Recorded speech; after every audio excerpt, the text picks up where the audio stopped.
When that formula broke, it was quite seismic. It felt really big because I didn't understand why it wasn't working, especially because actually I was putting in work. I was doing the hours. I was, they say it's 10,000 hours that you need to get good at anything. I was putting in 20,000 hours. I learned the most I've ever learned about business going through the last 2 years, having to deal with the really hard stuff. I'm just putting out this image because that's what's expected of me, again, in light of you do this, you do that, you're managing X, Y, and Z. But gosh, I feel rubbish. I feel terrible. I'm not trying to big us up. I know that we took the harder path. I really did. We really did, because it's been so brutal. And I think what made it also hard was that it was scarce in the sense that, like, okay, we've now somehow got to like find enough money to keep this business going. Welcome to the latest episode of the Magnify Conversations. If you're new to Magnify, firstly, welcome. It's great to have you. Magnify is a platform focused on empowering ambitious women of faith to thrive in every area of our lives. I don't know about you, but I sometimes find faith can be really challenging and difficult to speak about in today's world. And that's why we've created this podcast. The Magnify Conversations are all about bringing everyday, authentic women together to discuss faith, relationships, career, whatever's kind of important that we're speaking about at the moment. My name is Ruth, and I'm the founder and CEO of Magnify. And I'm Rachel, and I'll be the host of the Magnify Conversations. So if you like this episode, don't forget to share with a friend, and most importantly, subscribe to our channel. Today, we're excited to chat about what it looks like to redefine success in a self-made world with guests Anneka Wallington and Deborah Ajaja. Anneka is the founder of Recognised, a purposeful jewellery business that supports powerful causes, and she was also voted Young Businesswoman of the Year 2021. Deborah is the founder of Colour Celebrations, a luxury children's lifestyle brand aimed to help little ones and their loved ones celebrate their culture and heritage. She's also a senior strategy and change professional. So let's get into the conversation. Ladies, we're going to start with some quick fire questions. So Anneka, first to you. What's a book or podcast that you've learned from the most professionally? So that's impacted you the most in your professional life. Wow, that is a hard question. Gosh, I'm so unprepared. Impacted me the most professionally. Do you know what? The ones that come into my mind straight away are the ones that have just impacted me more as a person, and I guess ties over into leadership. I'm just going to go with the first one that's in my head. The Light We Carry by Michelle Obama is an amazing book. I read it at the beginning of this year. And yeah, I guess it's impacted me professionally because the way that we show up wherever we are is important, right? And so there's just so much in there, particularly around managing things that are quite big and being able to hold kind of, I want to change the world with the really small things, and that really matters as well. So anyway, I know this is supposed to be quick fire, but you threw me with that question. We've got it though. Now we're going to go and buy the book if we've not already. It's so great. It's just, all rounder just for developing who you are and how to just stay resilient in the world today. Great. Deborah, how about you? You've had so long to think about it now. I know. It's not quick fire, but that's fine. I was sort of like thinking, the cogs were turning at the back of my mind. So I guess similar to Anneka, maybe one that's impacted me all round. I quite like stories. I really enjoy listening to people's experiences. And so the first one that came to mind was a podcast called How I Built This by Guy Raz on NPR. And it's basically stories of different founders and their ups and downs and where they are. And they're typically like brands or businesses that we may have heard of and some that we haven't. And I just really enjoy listening to their stories. I think for me, just having inspiration, listening to someone who's gone through super highs and gutting lows and still comes out and is laughing on a podcast with this random geezer, I love it. And they're great for long drives, so... Sorry, that wasn't a quick fire. And I'm going to steal that one back. You're so right, because you listen and then you're like, oh wait, it's fine. They did that thing too. And they were all the things that you would look at, wouldn't you, and go, they had it all together. And you look at these big brands or big names in particular entrepreneurship or business and you think, oh my gosh, they're amazing. And then you listen to their story and they've gone through all the same things that, we're both in business, both entrepreneurs that we've been through. So it's so encouraging, isn't it? Yeah. Good. Ladies, you've given us so much already. What's part of your morning ritual? I wake up about 6 a.m. This is my day. And I always get 8 hours sleep. So that is my morning ritual to begin with. If you haven't read the Why We Sleep book, you need to go read that. But be prepared to make some life changes if you read that book. But yeah, 8 hours sleep up, and I either go to the gym and then have like a quiet time, or I'll do it in reverse. But I really try and have just a moment to pray, or I sing, so like worship in the morning as well. Beautiful. Deborah, how about you? Now, you have 3 kids, so... Yeah, so my mornings are quite chaotic, but actually since my third born came along, and she's thankfully given us the gift of sleep, she sleeps really well at night. So I'll typically wake up at about 5:30, 6, similar to Anneka, and try and get some quiet time in as much as I can. And then really get ready for the day. So I like to be fully prepared before the kids get up.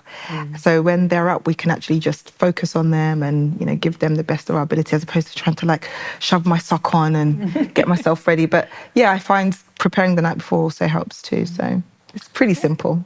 Yeah. Perfect. And what's your favourite way to unwind? Netflix.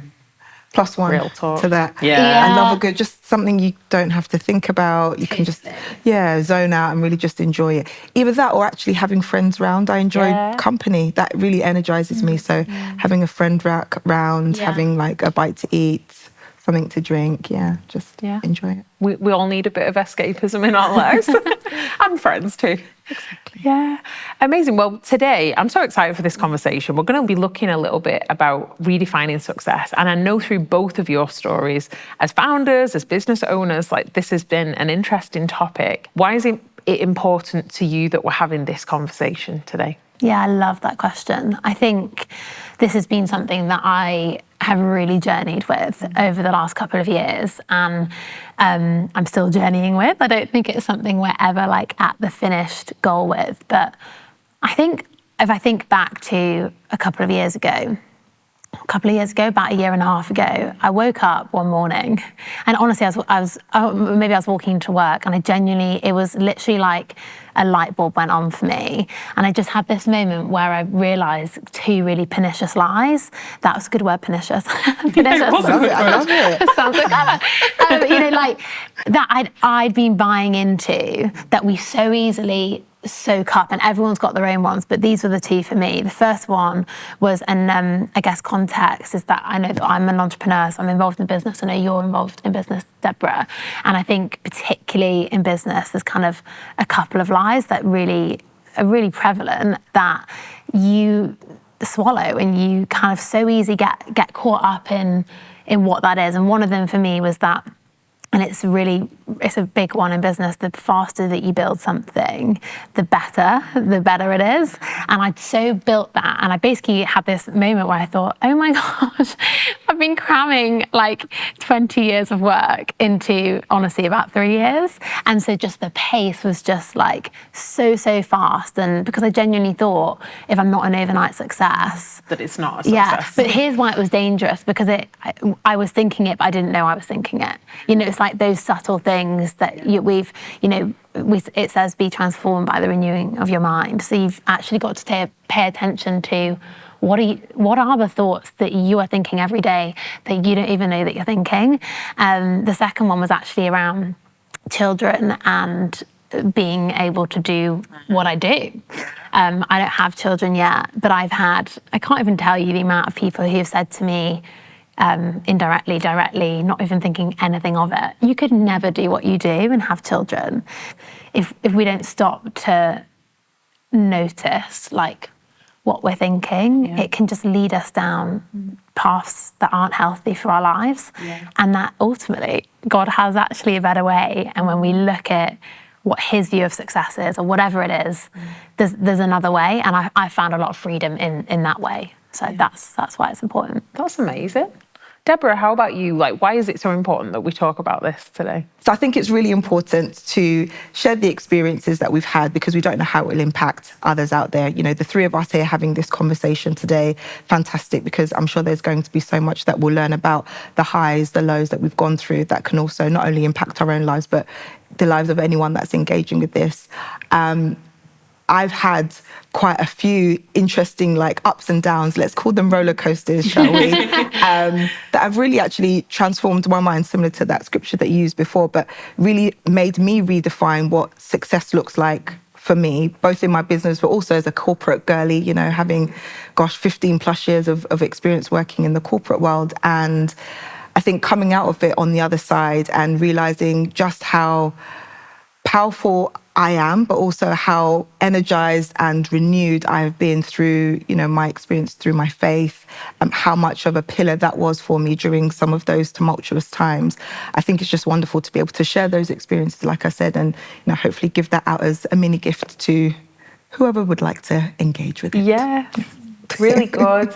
And Deborah, it'd be amazing just to hear some of your story. You talked about being a corporate girl. Yes. Just of your career and maybe some of the things that have helped you to redefine success. Yeah, absolutely. So maybe a bit of context, you know, I'm of Nigerian descent. So, you know, we have a lot of expectations on the, you know, children. I'm a firstborn. So, you know, I go to school, you do well, you get a good job, you get married, have kids. And I think I was probably on that trajectory. So, you know, got married, got a good job, was doing quite well, certainly in my corporate career. And I guess things sort of went from one stage to the next naturally, just progressively. And then I had like this really interesting, like life-changing experience where I went into a role and all of a sudden things didn't quite work as I expected them to. You know, I had this very clear formula: work hard, do the hours, success. Work hard, do the hours, promotion, jobs, X, Y.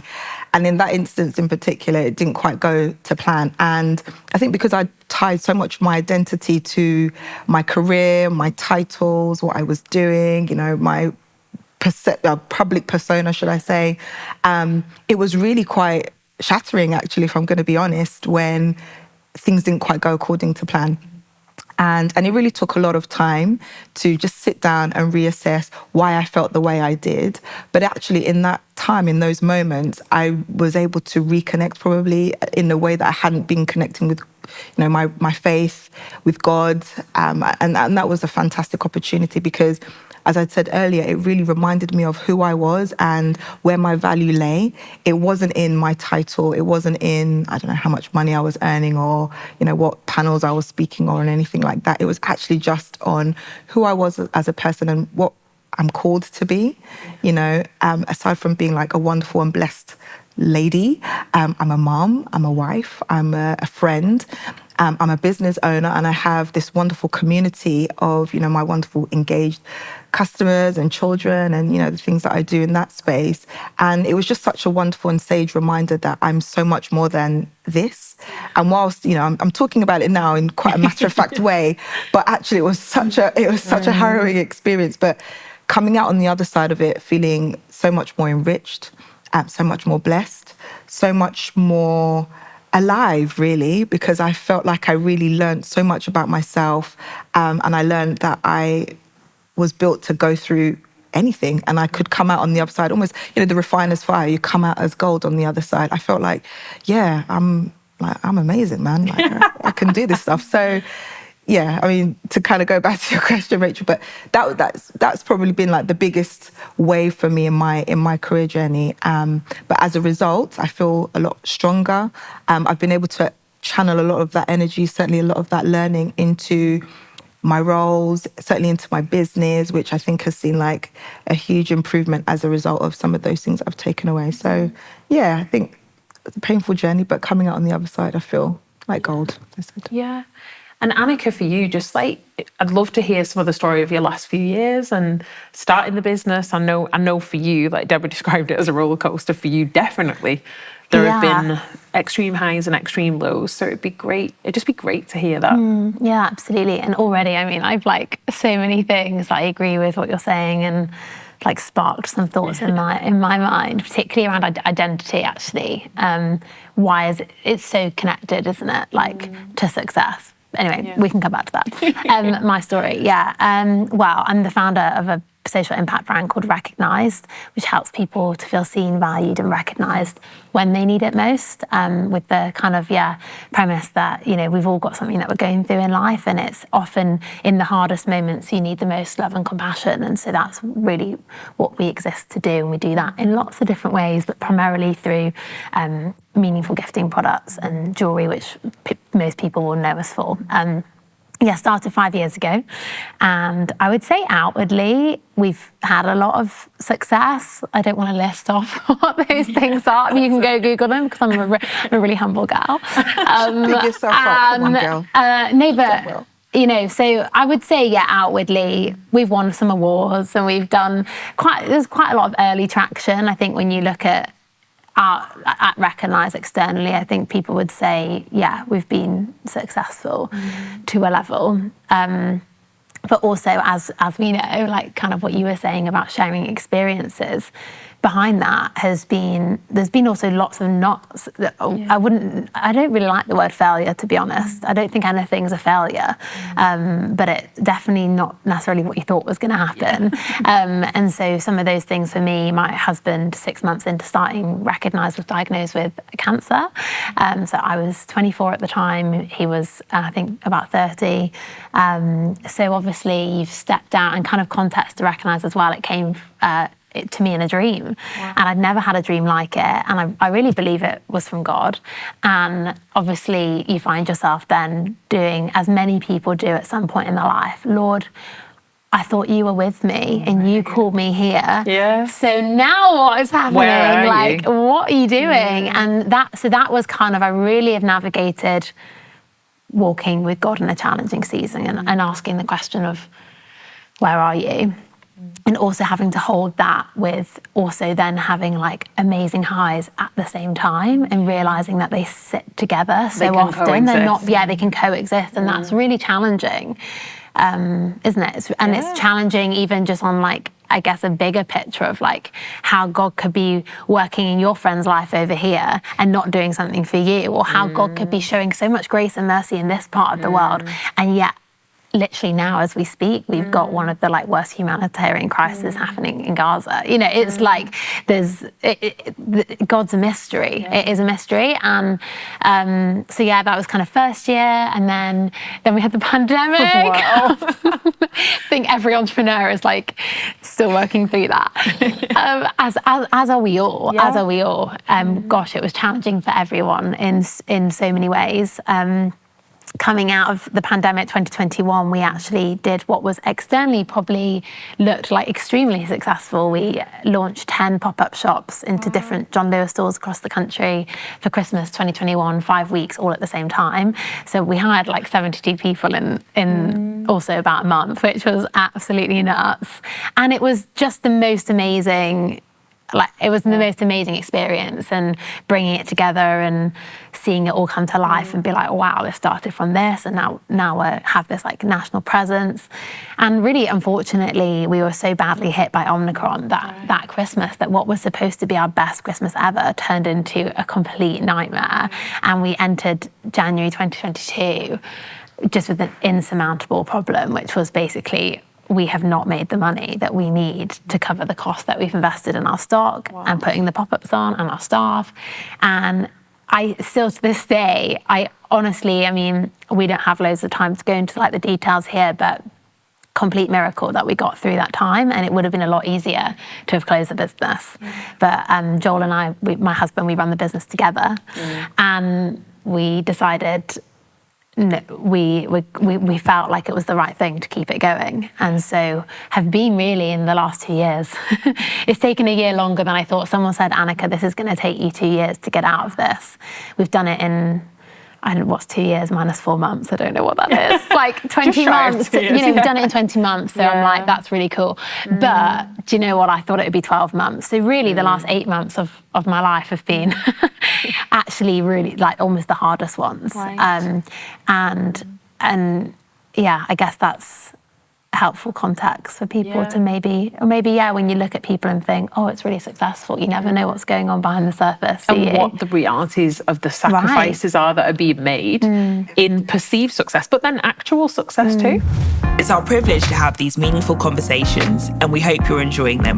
As a registered charity, it's thanks to our generous donors and partners that we're able to bring the Magnify conversations to you, and we know there is so much more ahead. If you've been impacted by any of the chats we've had with these amazing women and want to continue seeing them, why not consider supporting us? You can find out how to by visiting www.magnifycollective.com/donate and then financially giving in any way you feel led to. We're so grateful to you for being with us in this season, and we hope you find real value in this episode. I love what you said about hard times and high times, I guess, being able to coexist. Yeah. And then being able to manage the two. I'm quite interested to know, like, how emotionally, how did you manage kind of the difficulty of like how unwell your husband was and like things struggling in your business, and then going from that to like the highs of we're opening all these shops, we're hiring all these staff. How did you manage that emotionally? Well, so between that time, there was about 3 years between that time. Okay. So actually, I wasn't holding like that. And I would actually say, as I now know, that I tend to just be like a survivor, do, like just go and then deal with it later. And it's not healthy. People. You're not recommending it. So I unpick like a lot of that stuff after. One of my friends was like, yeah, you kind of like just deal and then you process after. But sometimes your mind just has to do that because it actually couldn't. I don't think sometimes when things are quite traumatic or that intense, sometimes you actually, if you were to let yourself feel all of that in that moment, I think you might fall apart. And that was definitely, I've been in 3 years really of surviving. Yes. So it really has been like, you just survive. And so, but yeah, I mean, within that, I mean, that year we had, so when Joel was ill, we'd had that. And then, literally a couple of months later, we ended the year being approached by John Lewis. Okay. So that was in our first year of business. So completely changed our business overnight.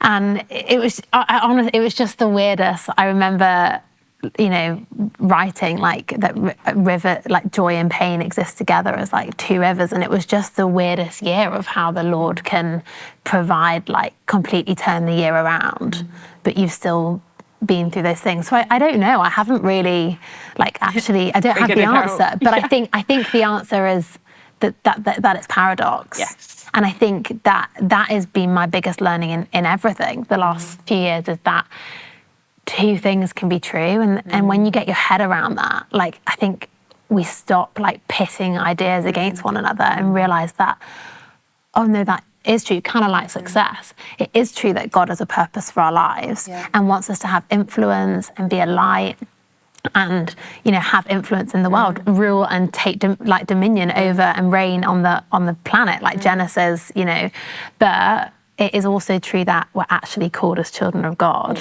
and that we're loved for who we are. And so I think, coming back to your thing about like success and identity, I think that ultimately was my conclusion. Like God being like, wait, no, like your calling first is who you are. And the problem is when there's like a calling connected to your work, and whether you're aware of that, I think the problem is when you have that, you can so easily like just pursue that. And like your lens of God is through what you do, not just who you are. And so I woke up again, another like moment of revelation in the summer, and I was like, wait, what does the Bible even say about success? Because I think I've just internalized, I mean, it might have just been like the church that I grew up in and the big church, if big capital letter T church. But I think I grew up in a church landscape which was basically like, you're called to do something extraordinary for God. Literally, you're called to do something extraordinary for God. You're going to change the world. Everything we do is about you. It's not about us. It is not about us. It's about Jesus.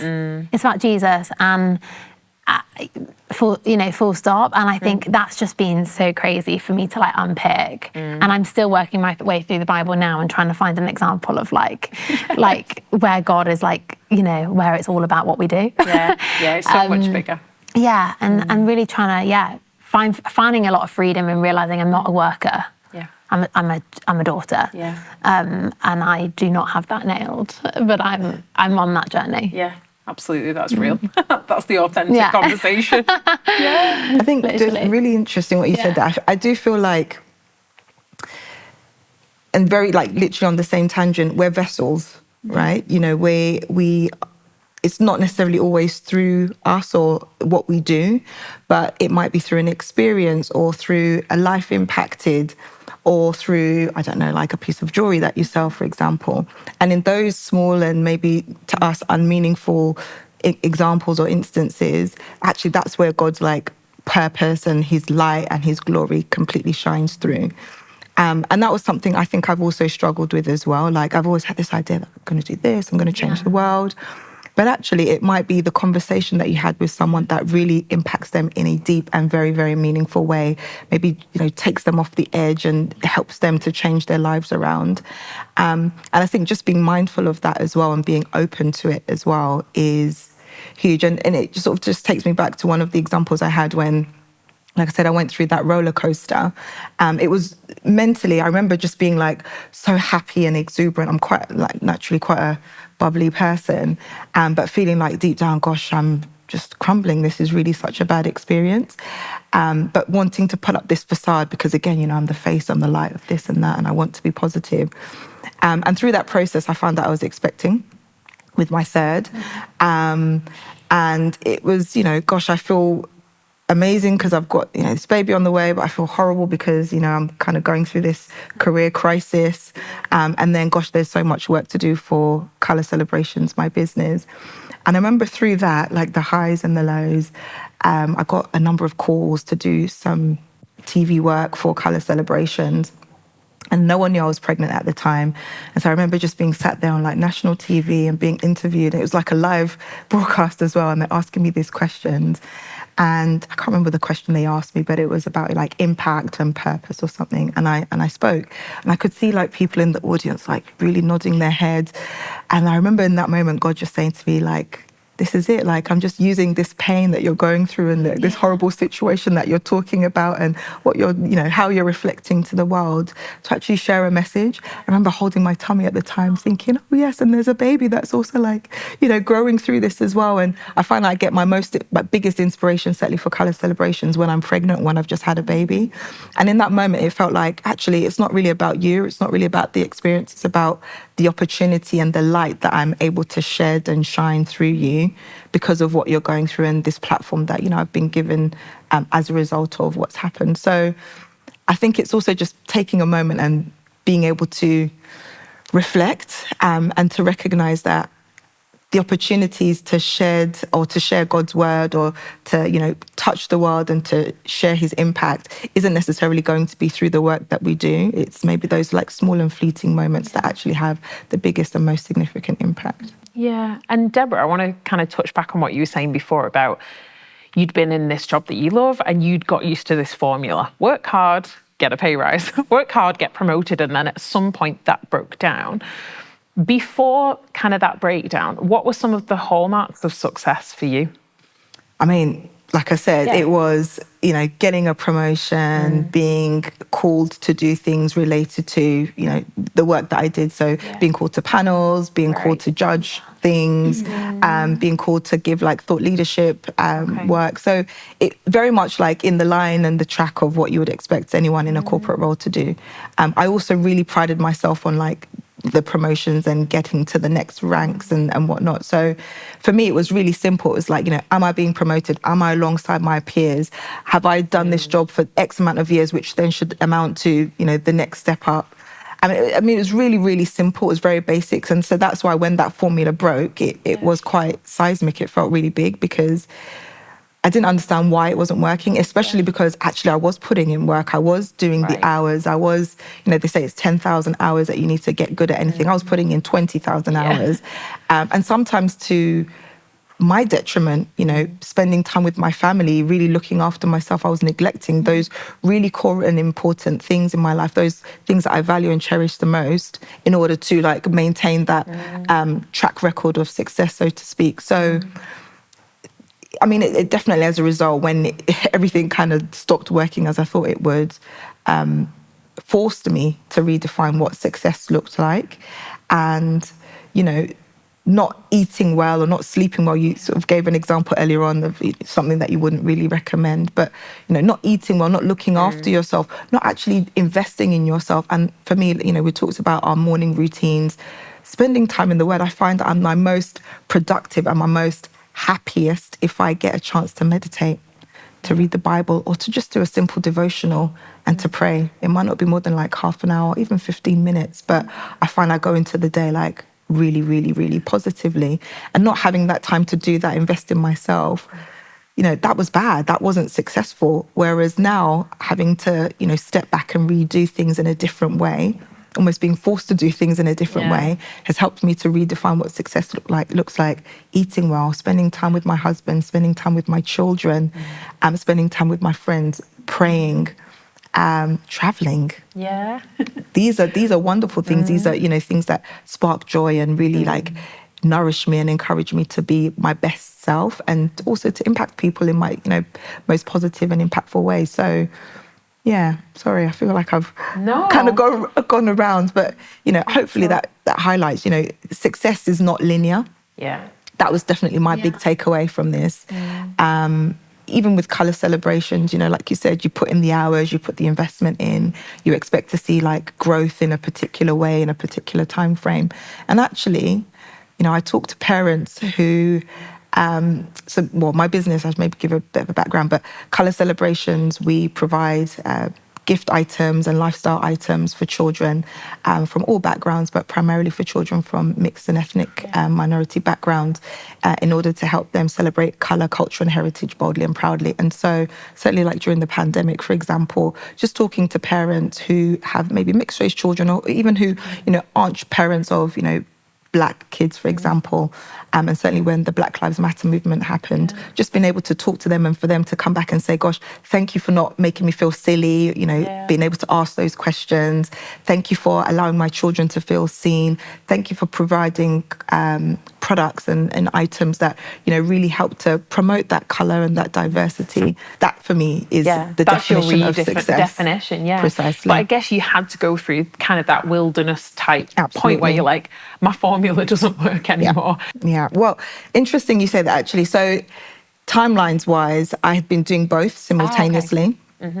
And then my corporate career, as I knew it, sort of came to, well, that role in particular anyway, came to an end. And yeah, I mean, to answer your question, it was really hard. I'd been used to operating in a particular way. So, you know, mornings doing X, focus on, you know, the corporate job, and then afternoons do colour celebrations, and then do this and do that. And so not having that set time frame, that sort of like timetable, should we call it, was really difficult.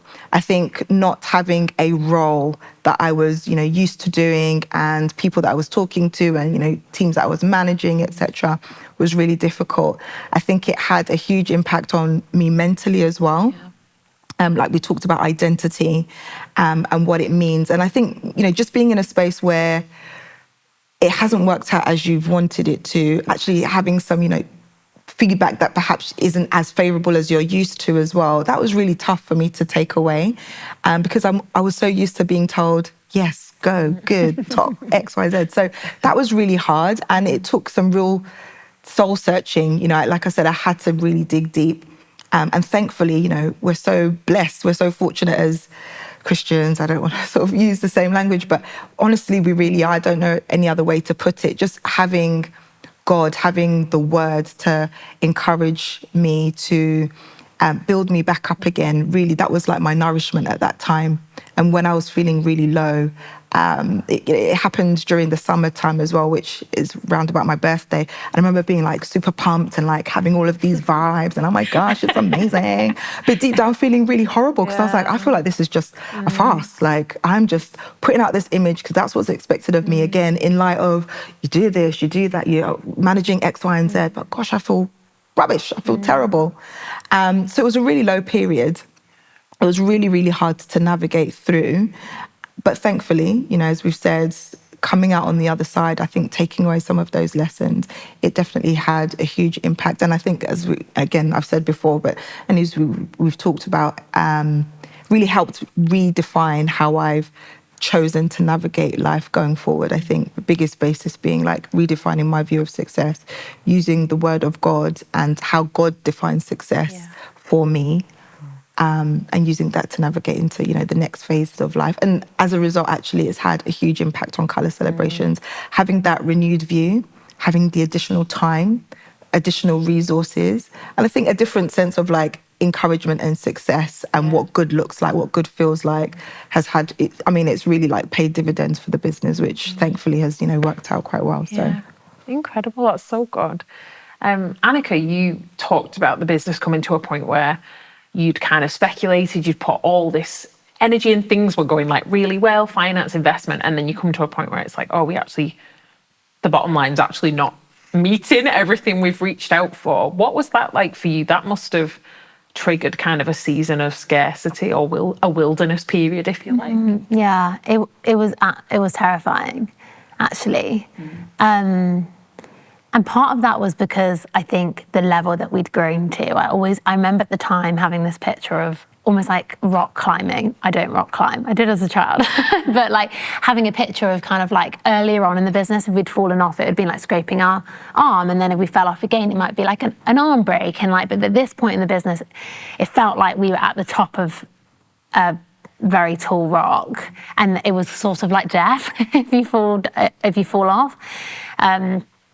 And yeah, so like just really terrifying. And of course, as you'll know, Deborah, no one teaches you how to be an entrepreneur. Like no one teaches you about these moments. And again, just like another little lesson there is, I know it's cliche, but just practically, I learned the most I've ever learned about business going through the last 2 years, having to deal with the really hard stuff than I did before that, I went to business school. So, you know, it just goes to show like it is those hard things that genuinely shape you, not just your character, but your skill and your ability as well. But yeah, it really put us into, we made the decision that we're gonna keep this business going. We felt that was the right thing to try and do by our investors, our customers, ourselves, by God. I think we felt so called to do what we were doing. And I think something I'm always so inspired by in life is when you take the harder path. And I know that I'm not trying to big us up. I know that we took the harder path. I really did. We really did, because it's been so brutal. And I think what made it also hard was that it was scarce in the sense that like, okay, we've now somehow got to like find enough money to keep this business going. And we need to reduce costs, which meant restructuring our team and like all of this stuff. And we've got to keep growing the business. And so basically what I found was, someone gave me a great analogy. It was like keeping the lights on and trying to build a power station. And a lot of people have said to me, Anneka, why are you even bothering about the power station right now? Like, you just need to be focused on like keeping it going. And now we're like through, and I would love to talk a little bit about where the breakthrough came from. Yeah, absolutely. That'd be amazing. But just on that, I think now that we're through, I'm like, no, because now we are through, this is what we're about to do. And if we'd focused just on dying and surviving, you know, you would just be like 10 steps backwards by the time that you actually like got to where the breakthrough was. And so I think it's been the most stretching period of time, because it's required me to lead in two very different ways, one of like scarcity and survival, and one of like growth and creating. And I would say it's been the most creative season of my life as well. Where did that breakthrough come then? Because obviously you were on a really difficult path, decided to stick at it.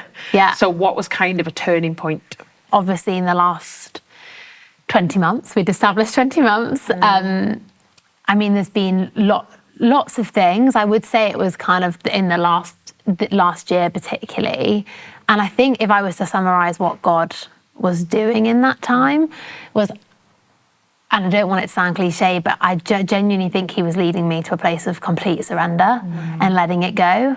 And he did that in so many different ways. And I guess just a few things to like maybe mention that I think are quite significant to like wilderness success, like all of that stuff, is one was, I noticed that the breakthrough wasn't coming all at once. Right. And so it kept, like by about April this year, all this year, I honestly could count on like several times we've had like 2 weeks of cash flow left, or like need to, you know, and like then somehow like our sales would double, or we'd get an investment here, or like it just was like literally like month by month. And I remember getting to April and saying to God, like, you are the God of the universe, like, if all resources of heaven are yours, then why aren't you just giving me everything I'm asking for now? Because you can. Like, am I doing something wrong? Do I not have enough faith? Am I not praying enough? You know, all of this stuff. And I guess ultimately what I learned in that was that kind of mirroring of what happens to the Israelites in the beginning of the Bible, in Exodus and Deuteronomy, all of that, is actually the Lord provides for them daily, daily manna, daily water, you know, all of that. And I think that was what kind of God was teaching me was, hey, like, you haven't got dependency down, so you're going to have to get it bit by bit, because if I give you this all at once, what are you going to learn? And I didn't. And what also I did was exactly what the Israelites did, is God gives you one breakthrough and then you sit there moaning about, oh my gosh, I'm freaking out. Oh my gosh, is he going to do it again? It's so classic. Like, it's actually crazy how much, if you go back and read through like a wilderness period that is defined like in the Bible, and then your wilderness season, it's so crazy how much we repeat what they do, which is like, God's broken through for me. Oh my gosh, is he going to come through again? Like anxiety, sleepless nights, I did that over and over and over and over again until honestly about August, where the Lord's like, babes, we're still going to keep doing this. Do you know what I mean? And I basically, by the end of August, we went from the worst 2 years, honestly, of my life to honestly complete season change. And I genuinely think the two things that changed it, number one was I started praying, God, your will be done. And I realised, like, the Lord was so kind to show me, but I just realised that I so often pray for my will. Even in the last 2 years, I'm like, Lord, would you just provide this money? Would you provide this opportunity? Would you provide like your... And sometimes that's hard because God puts those things in your hearts, and it can be really hard to discern like what's a good godly desire he's put in you versus like, and what's you like, I want that. But for me, I was seeking his power and not his presence. So I was just always like, God, would you do this? Would you break through here? And yeah, in August, I just started, surrender is like at the end of like the fight, isn't it? When you're on your knees and you're like, screw it, I've got nothing left. So I think I'd ultimately got there. And so it was just like, okay, your will be done now, because I'm actually so exhausted with my will, like your will be done, whatever. And so there was that. And I really, really did start to pray that. And then I also, thankfulness. I listened to a podcast the week before we had only one more week left of funding. We were supposed to be on holiday. And I listened to a podcast that talked about thanking the Lord in all things. And he talked about when Jesus took the five loaves, 2 fishes, or the other way around, that one. And he gave thanks before he broke it. So he didn't, what wasn't enough, he thanked God for. Well, it wasn't enough. He knew it wasn't, but he still thanked God. And so in this podcast, it was saying you should thank God for like everything that's like not good. And so I was literally like driving my car, I thank you that we have no money. I was like, thank you that I feel so annoyed, like all of this stuff, like literally. And I didn't feel it. Like, and one of my friends was like, but did you feel that? No, like God isn't asking us to feel. He's asking us just to declare the truth. So I you know, anyway, I guess out of a place of desperation, I started thanking God, and genuinely within that week, those two things completely transformed everything, and it was a pretty amazing miracle story through that, and we ended up in a completely different season in the space of a week. So that happened. Yeah, it's incredible, and I think so much in both of your stories, it's how, yes, success has been redefined, but it's also what God has done through you and your humanity, and just our human experience of feeling disappointed, our expectations have been broken. As we close, Deborah, I'd love to just hear a little bit about how, I guess it's a question, has your relationship to success and ambition changed dramatically through that? And I guess it's a little bit hard to answer, but without that kind of point where the formula stopped working, do you think you would have just continued doing the same thing? Absolutely. Yeah. Because that's all I knew. But I loved what you said Anneka, about being thankful in all things, because now I define success as whatever I'm going through is God's will. In all things, let's just give thanks. I define success now as whatever I'm going through, I'm thankful that God has graced me and deemed me worthy enough to go through this experience. So if it's good, great. If it's not great, you know what? Thank you, Lord, because I know that you've equipped me with the strength, the resilience, the wisdom, maybe with time to navigate this. So, and that's it. And not putting too much pressure on, these like defined goals and steps. Like I've taken all of that away, and it took really going through that horrible experience to break all of that down and start again. But now I look at success as whatever I'm going through is what it is. I'm meant to be going through it, and I'm blessed and graced enough. Thank you, Jesus. Thank you, Lord. But I'm really blessed that I'm equipped to go through it, whatever it looks like. Yeah. That's success for me. It's an incredible perspective. How about you? How has success been redefined through this last 5 years for you, Anneka? I think it's still being defined. I think I've had like a heart shift, but my mind is still having to like actively choose to like do that every day and be like, oh no, wait, why are you still operating in that way? Because you've experienced that, but so often we have like revelation and breakthrough, and then it just takes us like a while to like actually put it into action.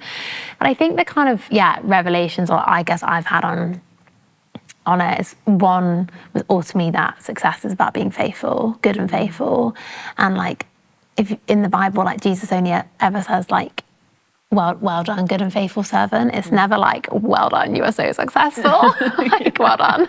Like, it's not. And so I think for me, like just knowing the last 2 years when things have been really hard, like as long as you're good and faithful, like well done, like you were faithful.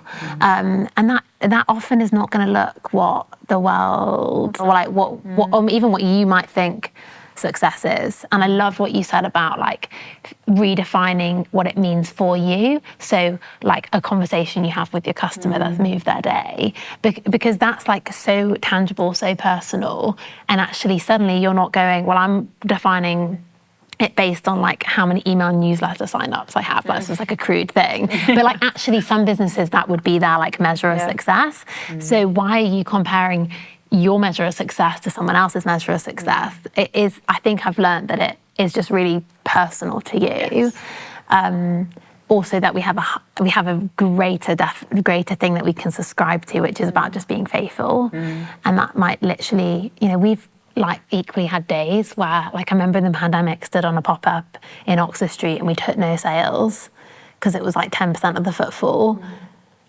But we had one woman come by who'd had a miscarriage and brought our motherhood pop on and said that it had been the significant healing and closure that she'd needed for so long. And you're like, oh my God, I was faithful today. I stood here. It was really tiring. People were rude to me, but this woman's life was impacted. So yeah, I definitely think that. And I think the second thing is about longevity and perspective. And coming back to kind of what I was saying at the beginning, where like I thought everything had to happen now. I'm still learning. This is the one I'm still struggling with. But I feel like if you look in the Bible, everything is slow. It talks about like a mustard seed that turned into a big tree. Trees don't grow overnight. Like they don't. They grow over like hundreds of years, I think. Like and it's like you look at cooking and you're like, no one says like, oh wow, you like made that fish so quickly, do they? They go like, you slow roasted your lamb. Like, do you know what I mean? Like, and I just feel like in lots of other like, sorry about my cooking references, but I feel like in so many, like particularly business, it's all about fast, quick, nah. And I'd really subscribe to that, and I'm really trying to unpick that. And so I've started to go, all right, maybe I'm building a 50-year business. And therefore, like, my decisions today, it doesn't matter if I don't want to do that opportunity because I've got 50 years to do it. As opposed to like, it has to be now. And then just humbling yourself before the Lord and just get off Instagram, stop comparing yourselves to others, stop trying to build your life up, boasting about yourself. Do you know, it's all of that stuff. But as I say, and I'm sure it is for all of us, I just think it's a daily thing, isn't it? To get up and go, I'm subscribing to you, God, and what you think success is today. and not what I think. Which is that thing of showing up and being faithful to what he's asked you to do. Yeah. Ladies, this has been such a helpful conversation. I've loved hearing both of your stories. I think my kind of wisdom takeaways are success being self-defined in that way, or what God says success is, and also the pace and actually the transformation that we go through sometimes when we go through a difficult wilderness period, and what that builds in our character and actually addresses our relationship with what we think success is, even as passionate women who want to build something of impact, and actually impacts the goal and the key. So thank you so much. This has been so helpful. Thank you, ladies. It's been an honour to see Magnify grow to where we are today. If you've loved this conversation and want more from Magnify, why not check out our print magazine? Across the 10 editions, we've had the privilege of featuring a multiple of changemakers and pioneers such as Suzanne Hendricks, Jerry Lorenzo, Joe Malone, and many more. The magazine is a beautiful physical product that makes the perfect coffee table companion to complement your space. And even more than the look, it creates the perfect excuse to take some time to read a collection of timeless features that will enrich your life whatever stage you're at. Head to magnifycollective.com/shop to purchase your copy now. The Magnify conversations mean so much to us as a team. It really impacts us every day and encourages us so much when we see your comments, your DMs, and to know that these conversations are truly making an impact in the best times of your life, but also challenging, is such an honour. We hope you've enjoyed today, and we can't wait to see you next Monday.